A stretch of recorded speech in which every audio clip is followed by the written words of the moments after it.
दिल जे बनावल पागले नु होई प्यार जे बनावल होई कसाई। और एक दिन दो दिन पहले गाना सुननी तोसक का तकिया पलंग खटिया नहीं हरे के ये गाना पर अकेले जमावे के बाद ये लड़की खाती ताली बजाई सभी बड़ी सुंदर आवाज़। उजाला जी के तो जवाबे नहीं थे, हम सुनले बनी सिवान में भी हमारा महेश भैया के भी माध्यम से प्रोग्राम हो रहे उखई गाँव में नू और जहाँ विदेश के लोग आवा रहेला तो महेश भैया के माध्यम से प्रोग्राम हो रहे वह गीत सुनावा पहले भोजपुरी में तोसक का तकिया भाव से। हम तो जननी जे कि आज के तू मुख्य कलाकार बाड़ू हमारा बात बाकी अब के बुझाइल है कि तू कहीं से गाइए के आवत अरे फालतू हम और राजन सिंह के टीम बनी जा कि जे हम मंच खातिर संभरले बनी जा अब फालतू ना कहल जाई। अच्छा लगता जे हमनी के मौका मिलल बा संभारे खातिर। गोलू बाबू आप और राजन भैया इनकी पूरी टीम ये आप लोगों का मंच है।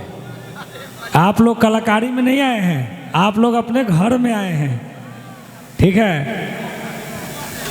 जितने भी आप लोगों के सिवा जितने भी कलाकार हैं ना वो बुकिंग पे आए हैं, लेकिन आप लोग और राजन भैया का पूरी टीम ये घर में आए हैं, व्यवहार पे आए हैं, इस भाई के प्यार में आए हैं।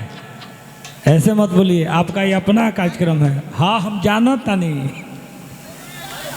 हम सुमेर भैया खातिर रौरे कभी गौले रहनी तनी सुधी कौन स्केल बा ठीक बा। और नीलम इनके खातिर कभी गौले हो खब हम कि दिल जे बनावल पागले नु होई प्यार जे बनावल होई कसाई।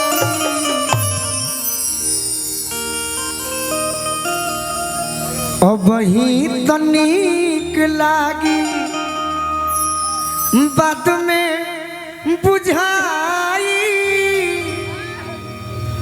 घोटलो घोटाई हेलो हेलो हेलो एक गोरिया मिठाई। हेलो अब यह तो गलती बतानी बनी बैठ जाए बैठ जाए उहे गाड़ी नीलम जी तोसक का तकिया पलंग खटिया नहीं हरे के। हेलो हेलो इसका लेवल थोड़ा बढ़ा के रखिए भैया।